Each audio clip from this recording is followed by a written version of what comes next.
الحمد للہ وکفی وسلام علی عبادہ الذین اصطفی اما بعد فاعوذ باللہ من الشیطان الرجیم بسم اللہ الرحمن الرحیم وَهُوَ يَتَوَلَّى الصَّالِحِينَ صدق اللہ مولانا العظیم وقال النبی صلی اللہ علیہ وسلم الدین یسر او کما قال علیہ الصلاۃ والسلام جو کرتا ہے تو چھپ کے اہل جہاں سے، جو کرتا ہے تو چھپ کے اہل جہاں سے، کوئی دیکھتا ہے تجھے آسمان سے، مٹ جائے گناہوں کا تصور اس جہاں سے، اگر یہ یقین ہو جائے کہ خدا دیکھ رہا ہے، اگر یہ یقین ہو جائے کہ خدا دیکھ رہا ہے، کر لے توبہ ابھی بھی وقت ہے، پھر یہ نہ کہنا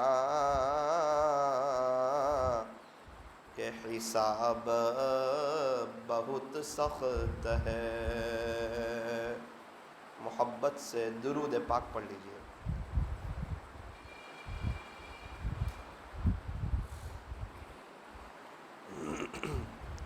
اللہ تبارک و تعالی ہمارے درود شریف پڑھنے کو قبول فرمائے، اور اللہ تعالی ہمیں درود شریف پڑھتے رہنے کی توفیق عطا فرمائے۔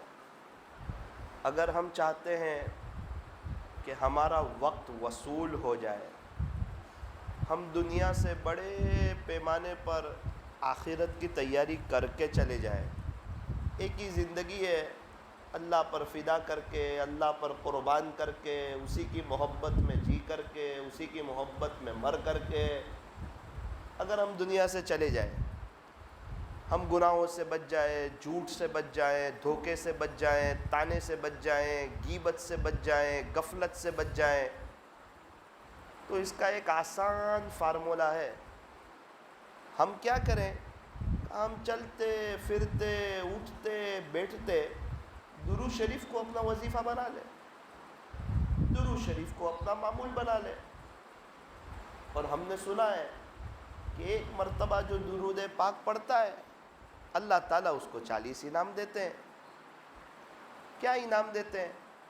تو کہا جو بندہ ایک مرتبہ درود پاک پڑھتا ہے اللہ تعالیٰ اسے 10 رحمتیں عطا فرماتے ہیں۔ اللہ کی تو ایک رحمت بھی بہت ہے، 10 رحمتیں مل جائیں، اور اللہ تعالیٰ اس کے 10 درجے بلند فرما دیتے ہیں۔ درجے بہت بڑی چیز ہے۔ ایک آدمی پہلے فلور پر رہتا ہے، ایک آدمی 10 فلور پر رہتا ہے، تو اوپر سے جو نظارہ دکھے گا وہ پہلے فلور سے نہیں دکھے گا، اوپر سے جو صاف ستھری اور پاکیزہ جو ہوائیں آئے گی اور شہر کا جو فضائی منظر جو 10ویں فلور سے نظر آئے گا وہ پہلے فلور سے تو نہیں آئے گا۔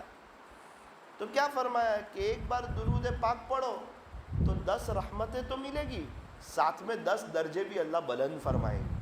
یہ دنیا کے مالے اس کی کوئی حیثیت نہیں رکھتے، اللہ کی طرف سے ملنے والی چیز بڑی ہوا کرتی ہے۔ اور کیا فرمایا کہ آپ کو 10 نیکیاں عطا فرمائیں گے۔ اللہ اکبر۔ قیامت کے دن ایک ایک نیکی کے لیے انسان ترسے گا، افسوس کرے گا۔ اور آج صلی اللہ علیہ وسلم، ابھی میرے نامہ عمل میں 40 نیکیاں آ گئی، وہ تو دکھ نہیں رہا ہے نا، دھوکے والی آنکھ کھلی ہے، پیسہ دکھتا ہے، کمائی دکھتی ہے، گراہک سے باتیں ہو گئی، چیز لے گیا، 500 روپے کی چیز 200 روپے نفع ہوا، وہ دکھتا ہے، تو گراہک کے ساتھ آدھا گھنٹے بات کرنے کے لیے تیار ہے 200 روپے کے لیے، اور یہاں آدھے گھنٹے میں 500 مرتبہ درود شریف پڑھ لے گا تو اللہ 20,000 انعام دے دے گا، اس کے لیے تیار نہیں۔ تو میرے عزیزو، اللہ تعالیٰ 10 نیکیاں عطا فرمائیں گے، 10 گناہوں کو معاف فرمائیں گے۔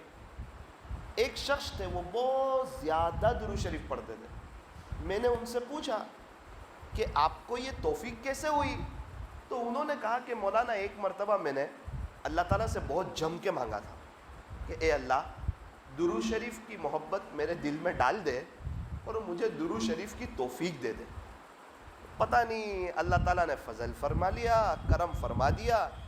وہ دن آج کی گھڑی روزانہ 8-10 سال ہوئے، اللہ نے مجھے روزانہ 30,000 مرتبہ درود شریف پڑھنے کی توفیق دے دی۔ 50,000 بھی ہو جاتے۔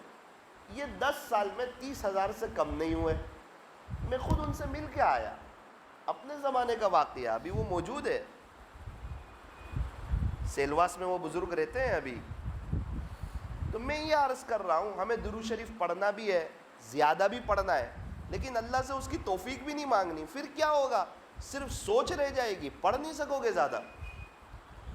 جو چیز ہمیں تہجد پڑھنی ہے، برسوں کا افسوس ہے، 5 سال ہو گئے، 10 سال ہو گئے، توفیق ہی نہیں ہو رہی، رات کو آنکھیں نہیں کھل رہی، تڑپ رہے ہیں، بے چین ہیں۔ تو اللہ کے بندے، تجھے پتہ ہے کہ تہجد میں صحت ہے، تہجد کی برکت سے اللہ گناہوں سے بچا لیتا ہے، تہجد پڑھنے والوں کو اللہ تعالیٰ اپنے خاص بندوں میں شامل فرما لیتے ہیں، تو اس کے لیے مانگنا پڑے گا نا اللہ سے۔ بھئی دکان میں مال بیچنا ہو تو پہلے خریدی بھی کرنی پڑے گی نا، مال بھرنا تو پڑے گا نا۔ جب مال دکان میں بھرا ہوا ہوگا تب تو مال بکے گا۔ اب دکان میں مال ہی نہیں ہے اور انتظار کر رہا ہے کوئی گراہک آئے اور میری دکان سے خریدی کرے، بھائی آپ کی دکان میں تو کوئی مال ہی نہیں ہے۔ میرے عزیزو، ہم بہت کچھ کرنا چاہتے ہیں، دین کا کام کرنا چاہتے ہیں، نیک بننا چاہتے ہیں، اب ہمارے ہی اپنے پاس کچھ نہ ہو، ہم صحیح معنوں میں کیسے کام کر سکیں گے؟ اب میری بائک میں پیٹرول ہی نہ ہو تو بائک کیسے چلے گی؟ کار میں پیٹرول ہی نہ ہو تو کار کیسے چلے گی؟ تو مولانا یہ تو بڑے لوگوں کا کام ہے۔ بڑے لوگوں کا کام نہیں ہے، آپ 200 روپے تو پیٹرول آ جائے گا، نارمل بات ہے۔ اسی طرح اگر ہم تہجد پڑھنا چاہتے ہیں تو اس کے لیے دعا کرنی پڑے گی، پہلے اللہ کو منانا پڑے گا، اللہ تہجد، اللہ تہجد۔ کوئی بڑا حادثہ ہو جاتا ہے نا، اور بندہ جو مانگتا ہے نا اللہ سے، اللہ یہ میرا مسئلہ ہو گیا، آپ حل کر دیجئے، آپ حل کر دیجئے۔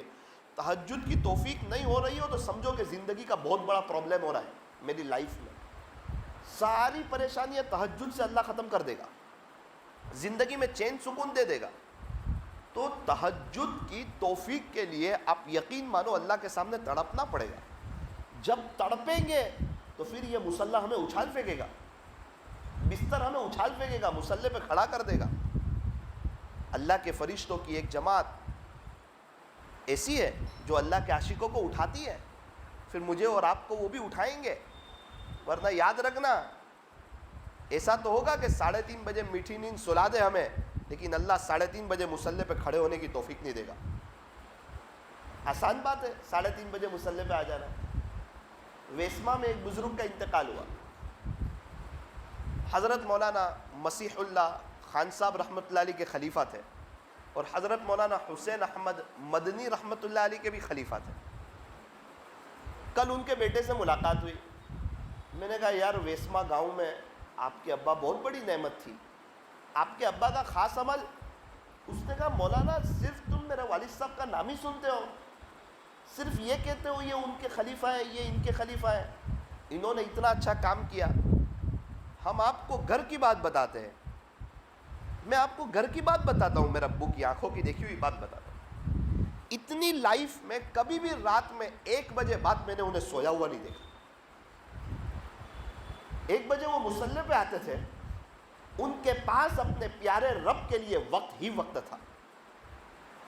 ان کی تہجد کبھی ناگا نہیں ہوئی.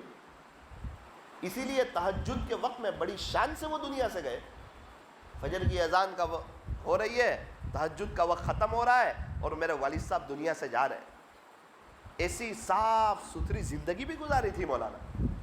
ایسا نہیں ہے کہ ایسا ہی ہو گیا, انہوں نے خلافت دے دی, یہ ہو گیا وہ ہو گیا. دیکھتے دیکھتے کچھ نہیں ہو جاتا. میں ابھی سوچوں کہ مجھے چائے مل جائے تو آ جائے گی چائے؟ نہیں آئے گی. میں سوچوں میرے لیے کوئی ٹھنڈا پانی آ جائے ابھی, بھائی کہاں سے آئے گا؟ ہر چیز کے لیے محنت ہے. تو کیا اللہ کو اپنی اللہ کی محبت لینے کے لیے, آخرت بنانے کے لیے کیا کوئی محنت نہیں ہے؟ تو ماشاءاللہ سب سمجھدار لوگ ہیں, تاجر طبقہ ہے. میں بول لوں تو کام چل جائے گا, بس صرف بولنے سے میرا کام نہیں چلے گا. یہ بول رہا ہوں نا, اس پر مجھے عمل کرنا پڑے گا. اصل عمل ہے. یہ تو باتیں ہیں, یہ بات تو ایک غیر مسلم بھی کر سکتا ہے, ایک سادھو ایک پنڈت بھی کر سکتا ہے. وہ بھی ہمارے نبی کے عشق کی باتیں کرتے ہیں کہ نبی ایسے گزرے, نبی ایسے گزرے, نبی ایسے گزرے. اس سے وہ سادھو اللہ والا ہو گیا؟ تو کیا میں اللہ والوں جیسی باتیں کر دوں تو کیا میں اللہ والا ہو گیا؟ ایسا نہیں ہوتا. باتیں اور چیز ہے, عمل اور چیز ہے. عمل دیکھا جاتا ہے. بڑی بڑی باتیں کر دوں, میری دکان میں یہ مال ہے, 20 لاکھ کا مال ہے. اب لوگ آ کے دیکھ رہے ہیں تو کوئی چیز ہی نہیں ہے اندر. بھائی ایک تو یہ تھا کہ آپ کچھ باتیں نہیں کرتے, آپ کی دکان میں کچھ مال ہوتا تو گراہک آتے. تو اصل بات یہ ہے کہ اللہ کا تعلق اصل چیز ہے. بس اللہ سے تعلق بنا لو, نیک بن جاؤ. میں بھی اسی کی کوشش میں ہوں, آپ بھی اسی کوشش میں لگ جاؤ. مجھے نیک بننا ہے, مجھے نیک بننا ہے, مجھے نیک بننا ہے. کیا ملے گا وہ بتا رہا ہوں. ایک بات یاد رکھنا, یوں فرمایا کہ نیکی کے راستے میں سکھ ہی سکھ ہے, اور گناہ کے راستے میں دکھ ہی دکھ ہے. سکھ چاہتے ہو تو نیکی کرو, سکھ ہی سکھ ملے گا, سکون ہی سکون ملے گا. اور اگر پریشان رہنا چاہتے ہو, بے چین رہنا چاہتے ہو کہ نہ دکان میں اچھا لگے, نہ گھر پہ اچھا لگے, زندگی بھر قرضے میں رہو, اگر یہ چاہتے ہو تو پھر وہ گناہ والا راستہ ہے, اس میں دکھ ہی دکھ ہے.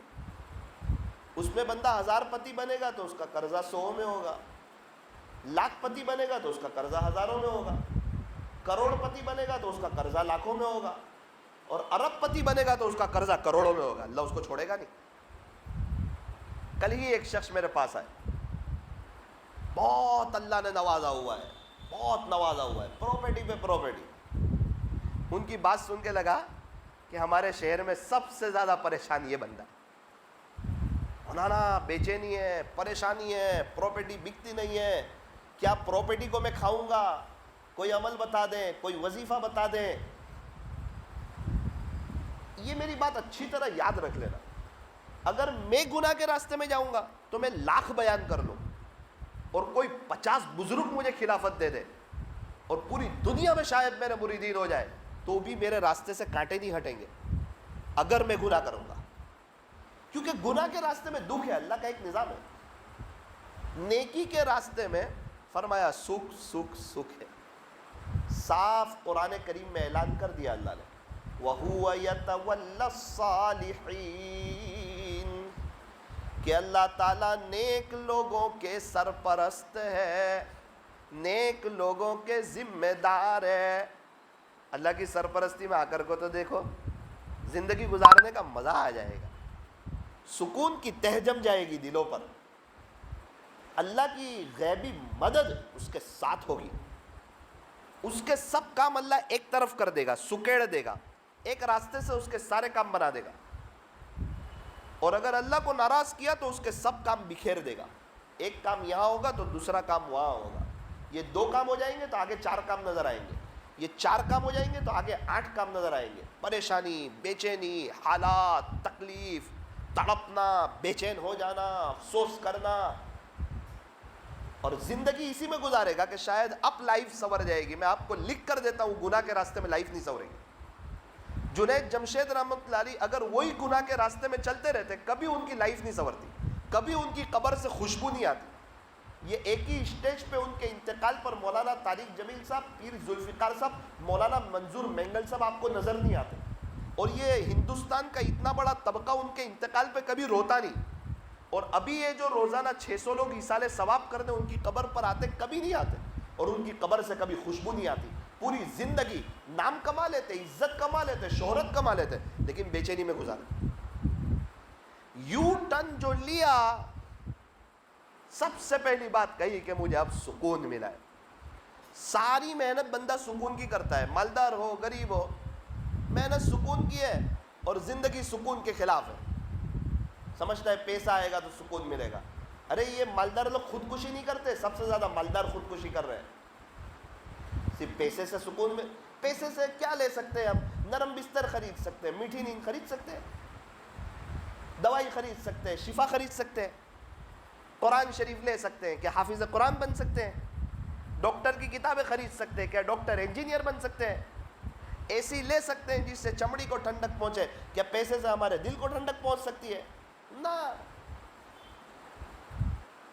اگر ہم نیک بن جائیں گے تو اللہ کی سرپرستی میں آ جائیں گے، اللہ کی غیبی مدد ہمارے ساتھ ہو جائے گی، اور زندگی گزارنے کا بہت مزہ آئے گا. میرے یارو بہت مزہ آئے گا، بہت مزہ آئے گا. ایک مزہ ہے جس طرح پھل فروٹ کا، ڈرائی فروٹ کا، آئس کریم کا، یہ کھانے کا اپنا مزہ ہے، اسے زندگی گزارنے کا بہت مزہ ہے. یہ پوچھو اللہ والوں کو کتنا مزہ ہے. ہمیں وہ مزہ نصیب نہیں ہوتا. وجہ کہ اللہ سے ہٹ کے زندگی گزار، کہیں اور کامیابی تلاش کر رہے. اور اللہ تعالیٰ ہمیں پکار کے کہہ رہا ہے فَأَيْنَ تَذْهَبُونَ، تم کہاں جا رہے ہو؟ کہاں جا رہے ہو؟ أَلَا بِذِكْرِ اللَّهِ تَطْمَئِنُّ الْقُلُوبُ، سنو سنو، صرف اور صرف اللہ کی یاد ہی سے دلوں کو اطمینان ملتا ہے. یار آپ مچھلی کو باہر نکال کے ویسو گھما رہے ہو، پانی سے باہر نکال کے، ویسو پہ مچھلی کو سکون ملے گا؟ اس کو پانی چاہیے.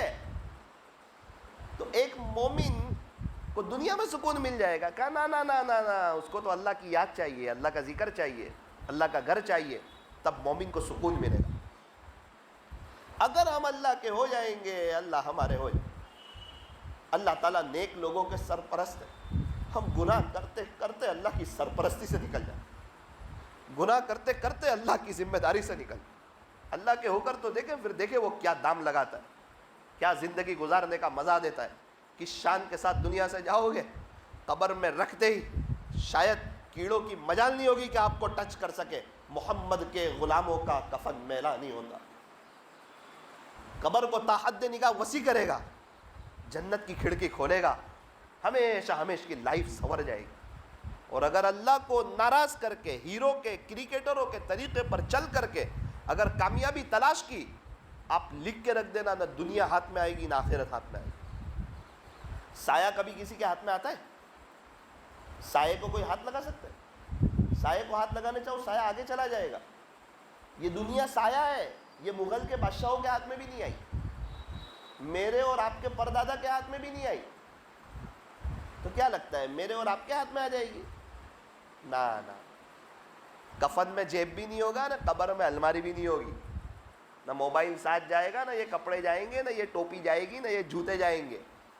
آفس کی نہ دکان کی بات تو بہت دور کی، وہ تو بچوں کے پاس چلا جائے گا. ہمارے تو مرن داخلے بن جائیں گے. تو ہمارے وہ دستاویز کا نام چینج ہو جائے گا کہ دیکھو یہ میرے ابا کا مرن داخلہ ہے، وہ چلے گئے دنیا سے، ہمارے نام پہ کر دو. یہ ہوا پہلے، یہ ہوگا ہمارے ساتھ، یہ ہوا مغل کے بادشاہوں کے ساتھ. تو سایہ کبھی کسی کے ہاتھ میں آتا ہے؟ کبھی نہیں آتا. سایہ کو پکڑنا ہو تو کیا کرو؟ کہ اس بندے کو ہی پکڑ لو، تو آپ کو نیچے دکھے گا کہ سایہ اس کے ہاتھ میں. ابھی بھائی ان کا سایہ ہے تو وہ تو میرے ہاتھ میں نہیں آئے گا، تو میں ان کے ہاتھ پہ ہی ہاتھ رکھ دوں تو آپ کو نیچے بتائے گا کہ بھائی میرے سایہ کو پکڑا ہوا ہے. تو اللہ پہ ہاتھ رکھ دو تو دنیا قدموں میں آ جائے گی. اور اگر اللہ پہ ہاتھ نہیں رکھا، اللہ کو راضی نہیں کیا، دنیا کو مقصد اور ٹارگٹ بنایا، لکھ کر رکھ دو. 2 کام بناؤ گے 4 کام بگڑیں گے, 4 کام بناؤ گے 8 کام بگڑیں گے. یہ پریشانی, یہ حالات, یہ تکلیف, یہ گھر میں اثرات, یہ عاملوں کے چکر اور یہ زندگی کی پریشانیاں. اور اللہ سے دوستی کرو گے, نیک بن جاؤ گے, اللہ کی سرپرستی میں آ جاؤ گے, زندگی گزارنے کا مزہ آ جائے گا. حیاتاً طیبہ نصیب فرمائیں گے, پاکیزہ زندگی نصیب فرمائیں گے. رابعہ بصریہ رحمۃ اللہ علیہ سو رہی ہے, عبادت کر کے تھک گئی, اب سو رہی ہے. چور آ گیا, اس کو کچھ نہ ملا, ایک چادر دکھی وہ لے کر چلا گیا. گھر کے دروازے پر گیا تو نابینا ہو گیا, آنکھوں کے سامنے اندھیرا چھا گیا. گھبرایا, چادر اس نے وہیں رکھ دی, اور باہر جب جیسے ہی چادر رکھی تو آنکھوں کی بینائی آ گئی. پھر دروازے کے باہر نکلا تو غیبی آواز آئی, ایک دوست سویا ہوا ہے تو دوسرا دوست جاگ رہا ہے. رابعہ نے تار مجھ سے جوڑی ہے, دوستی مجھ سے کی ہے, صلح مجھ سے کی ہے. اتنا آسان ہے رابعہ کی چوری کرنا؟ آپ کو معلوم نہیں کہ رابعہ سوئی ہوئی ہے تو اس کا دوسرا دوست جاگ رہا ہے, اللہ جاگ رہا ہے. اللہ کو کبھی نیند نہیں آتی, کبھی اونگ نہیں آتی. کیا بات ہے؟ رابعہ بصریہ نے کون سے کیمرے لگائے تھے؟ اللہ کو اپنا بنایا تھا تو زندگی میں سکون تھا. ایک بادشاہ کے محل کے سامنے ایک بڑھیا کی جھوپڑی تھی, اللہ والی تھی, اس کا تعلق اللہ کے ساتھ مضبوط تھا. تو اس کی جھوپڑی تھی, بادشاہ کو اپنے محل کا رینوویشن کرنا تھا, محل کو بڑا کرنا تھا. اس نے 2-3 دفعہ بندوں کو بھیجا کہ اس کو کہو کہ بھائی جھوپڑی ہمیں دے دے, قیمت لے لے. اب جب بھی جاوے تو بڑھیا نظر ہی نہیں آوے. وہ اپنے کسی رشتہ دار کے یہاں 2-3 مہینے کے لیے گئی ہوئی تھی. تو بادشاہ نے پولیس والے کو کہا اس کا گھر کھولو, گھر کھول کے دیکھو کوئی چیز ہے. پولیس والے نے کہا بادشاہ سلامت, اس کے گھر میں تو کچھ بھی نہیں. یہ تو بیچاری ویسے ہی مفلس عورت تھی, غریب عورت تھی, اس کے گھر میں کچھ بھی نہیں ہے. کہا اس کا جھوپڑی توڑ دو. جھوپڑی توڑ دی, تیزی سے کام شروع ہوا اور وہ شاہی محل بن گیا بہت بڑا. بڑھیا جب 3 مہینے کے بعد آئی تو آ کر دیکھتی ہے کہ یہاں تو بادشاہ کا محل بنا ہوا ہے.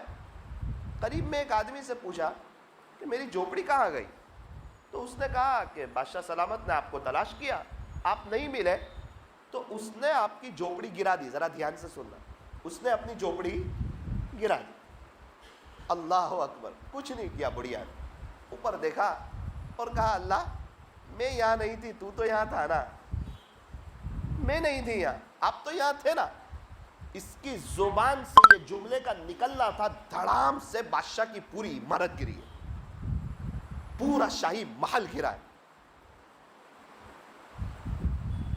جب بندے کا تعلق اللہ کے ساتھ ہوتا ہے پھر زندگی گزارنے کی مزہ آتی ہے. پھر چین, سکون, اطمینان, امن و امان, سب کام بن رہے ہیں, زندگی گزارنے کا مزہ آ رہا ہے.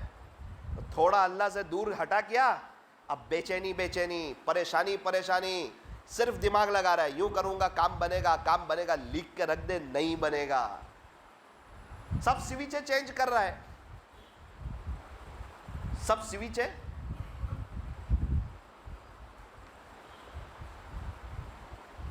سویچیں چینج کر رہا ہے. بھئی کیا ہوا, کیوں سویچ چینج کر رہے ہو؟ بھئی لائٹ شروع نہیں ہو رہی ہے. بہت کچھ کیا, مین سویچ چینج کر لی, بہت خرچہ کیا. اچھے ماہر آدمی کو بلایا, اس نے کہا بھائی صاحب نہ سویچ چینج کرنی تھی نہ مین سویچ چینج کرنی تھی. اتنا تھا کہ مین سویچ کا تھوڑا سا وائر ہل گیا تھا. خرچہ کیا ہوگا؟ بولے کیا خرچہ ہوگا, کوئی خرچہ نہیں. اس نے ایک وائر فیڈ کر دیا, دیکھو لائٹ آ گئی. سر پکڑ کے بیٹھ گیا, 2 مہینے سے محنت کر رہا ہوں, سوئچ چینج کر رہا ہوں. ماہر آدمی نے بتایا کہ صرف وائر ڈھیلا ہوا تھا, بس یہی ہوا ہے. گھر چینج کریں گے سکون ملے گا, گاڑی چینج کریں گے سکون ملے گا, موبائل چینج کریں گے سکون ملے گا. میرے عزیز نہیں ملے گا. وہ تو اللہ کے ساتھ کی جو مین سوئچ ہے نا, اس کا وائر صرف ڈھیلا ہو گیا. تو کیسے فیڈ ہوگا؟ توبہ, ابھی ہو جائے گا 10 سیکنڈ میں.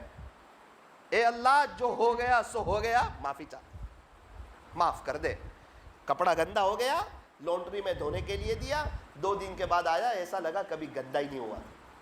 یہ فرمایا گناہوں سے توبہ کرنے والا ایسا ہے گویا کہ اس نے گناہ کبھی کیا ہی نہیں۔ میرے اور آپ کے اللہ بڑے مہربان ہیں، بڑے رحم کرنے والے، بڑے معاف کرنے والے، اپنے بندوں سے بڑا پیار کرنے والے، کبھی بھی اپنے بندوں کو بے چین نہیں دیکھنا چاہتے۔ اگر بے چین دیکھنا چاہتے تو مجھے اور آپ کو ایمان نہیں دیتے، یہ جنت کے 8 دروازے نہیں بناتے، یہ اللہ کے راستے کی محنت نہیں چلاتے، یہ مسجد وار جماعت نہیں بٹھواتے، یہ اللہ والوں کو دنیا میں زندہ نہیں رکھتے۔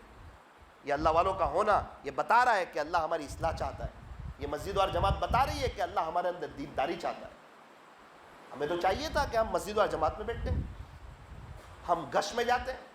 مولانا ہماری مسجد میں مسجد اور جماعت بیٹھتی ہے، گش میں ساتھی جاتے ہیں، 3 دن کی جماعت جاتی ہے، اس سے تجھے کیا فائدہ؟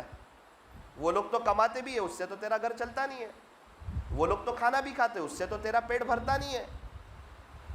تیرے پیٹ میں درد ہو اور مسجد اور جماعت والے دوائی پی لے تو تیرے پیٹ میں اچھا ہو جائے گا۔ ان کے کوئی کام سے تیرا کام نہیں بن رہا ہے، یاد رکھنا وہ اپنی قبر میں جائیں گے، تو اپنی قبر میں جائے۔ اللہ نے ان کو ان کی تیاری کے لیے کہا، تجھے تیری تیاری کے لیے کہا۔ میرے عزیزو بس ضرورت اس کی ہے جنید جمشید کی طرح یوٹن لو اور سکون بھی دیکھو، زندگی گزارنے کا مزہ بھی دیکھو۔ میں اپنے آپ سے بھی کہتا ہوں، سر صرف آپ سے کہہ رہا ہوں، اپنے آپ سے بھی کہہ رہا ہوں، کرو گے تو مزہ آئے گا، 2 دن بعد بھول جاؤ گے تو اللہ دنیا کے حوالے کر دے گا، اپنے حال پہ چھوڑ دے گا۔ جا تجھے میری سرس پرستی میں نہیں آنا، دنیا کا مزہ چکھ لے، جا۔ بے چین ہو جاؤ گے، پریشان ہو جاؤ گے، تڑپ جاؤ گے، اور اگر اس کے ہو گئے آہا مزہ ہی مزہ ہے۔ کیا لکھا ہے؟ یار قربت دیدارہ دوری مدے، یار شبرا روز مہجوری مدے، لکھا ہے پیارے اللہ جس نے آپ کے تعلق کا مزہ چکھ لیا ہو اسے کبھی دور مت کرنا، جس نے رات کی عبادت کی چاشنی چکھ لی ہو اس کو کبھی محروم نہ کرنا۔ ہم نے تو کھانوں کے مزے چکھے، بارانڈی کے مزے چکھے، دوستوں کے ساتھ گھومنے کے مزے چکھے، ہم نے کہاں مصلے کا مزہ چکھا ہے، جوانی اللہ پہ فدا کرنے کا مزہ کہاں چکھا ہے۔ اللہ تعالی ہمیں صحیح سمجھ عطا فرمائے، اور کچھ ایک دن دنیا سے جانا ہے اس کا احساس عطا فرمائے۔ جانا ہے نا، کون کون ہے اس کو جانا ہے دنیا سے؟ ہم میں سے کون کون جائے گا؟ سے ہاتھ اٹھاؤ، ڈر تو مجھے بھی لگتی ہے، جانا ہے، پھر ایسی دنیا سے کیا دل لگانا ہے، جہاں نہ ہو ہمیشہ رہنا۔ اللہ تعالی ہمیں ہمیشہ ہمیش کی جو لائف آنے والی ہے اس کی تیاری کی توفیق عطا فرمائے، اور اللہ تعالی ہماری روزیوں میں برکت عطا فرمائے، اللہ تعالی ہمیں عمل کی توفیق عطا فرمائے۔ مجھے ابھی بھگت راؤ گنبد والی میں جانا ہے، تھوڑا سا راستہ دے دیجیے۔